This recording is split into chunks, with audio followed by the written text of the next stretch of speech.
Energy আমার মাথায় একটা বিশাল খেয়াল আসছে বে। হ্যাঁ বল, তোর মাথায় তো সবসময় আলমাল খেয়াল আছে। সব বলছি শুন, আমার যখন বিয়া হয়ে যাবে তুই আমার বউটাকে লিয়ে যাবি আর আমি তোর বউটাকে, বিশাল মজা হবে খেলা। তুই এত নিজেরে ভগিছ। এবে নিজের কি ছিল বোকা চোদা, তুই একটা কথা ভাব, একটা বউকে 12 মাস সকাল সন্ধ্যা রাত খেলা তুই বিরক্ত হয়ে যাবি না আমি তো বিরক্ত হবো না। আমি তো বিরক্ত হয়ে যাবো ভাই। তাহলে তুই বেশ্যা রে। হ্যাঁ এটা বেশি বলে বেশ্যা নয়, শালা মহা বেশ্যা বলে। তবে কিন্তু আমি দেখেছিলাম ভিডিওতে বন্ধু বন্ধুর সাথে বউ শেয়ার করে খেলা, বিশাল মজা হয় খেলা।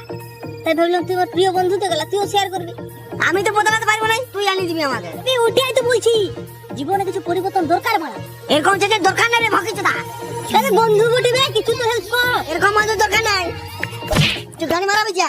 কি করে এবার আগে না ছোট না, আমি রান্নার কথা বলছিলাম, আমার বউ রান্না খাবি, তুই তোর বউ রান্না খাবি। শালা এত যদি রান্না খাওয়া শখ, আর একটা বিয়া করবি গাড়ি মারাতে, তোর স্বভাব কি আমি জানি না বলে।